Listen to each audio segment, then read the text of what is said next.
Mbrëma, mirë se po takohemi edhe sonte në Libero. Mra në sy në rrjetet sociale një postim interesant dhe argëtues dhe vendosa që ta ndaj me ju sonte. Një djalë doli në takime apo në date me 201 vajza brenda 2 vjetësh dhe këto janë gjërat që ai arriti t'i mësoj dhe na i përcjell neve. Vajzat që kanë probleme me baban e tyre mund të bëjnë jetën tënde shumë të vështirë. Të dashurat më të mira zakonisht nuk kanë më shumë se 500 ndjekës apo followers në rrjetet sociale.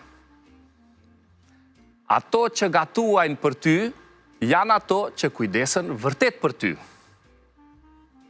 Vajzat që e mbajnë telefonin me ekran poshtë mbi tavolinë, pra ato që se përdorin telefonin kur janë me ty, janë të ralla, mbaj afër. Nësa ajo përmend shpesh djemë të tjerë, ti thjesht je një opcion. Vajzat e qeta shpesh janë më të mirat në shtratë. Vajzat e rritura nga baballar të mirë i respektojnë natyrshëm djemët. Nësa ajo poston selfie çdo ditë, ajo ka nevojë për më shumë vëmendje se sa mund t'i japësh ti. Nësa ajo thot, të gjithë ish të dashurit e mi kanë qenë të çmendur, dije se ajo ishte problemi. Vajzat që ecin me ty në rrugë pa e vrarë mendjen për askënd, të kanë zgjedhur tashmë. Nësa ajo debaton me ty vetëm për të tërhequr vëmendjen, ajo vajzë nuk do t'jap kur qetësi. Ato që mbajnë mend detajet të vogla nga bisedat tuaja vlejnë sa floriri. Vajzat që të ofrojnë kafshatën e fundit të ushqimit, të duan më shumë se sa do të mund t'a shprehin ndonjëherë. Këto pra janë mësimet që na i ka përcjell ai zotriu që kishte dalë në date me gjithë ato vajza. Faleminderit shumë zonja.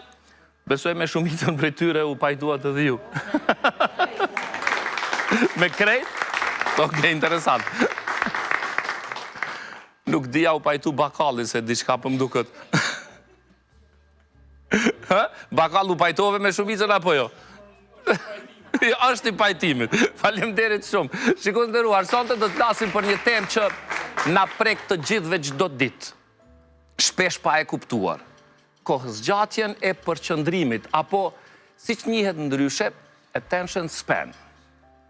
Në një botë ku gjithçka lëviz me shpejtësi, ku njoftimet nuk ndalen dhe ku një video zgjat vetëm pak sekonda, lind pyetja: apo e humbasim aftësinë për t'u përqëndruar?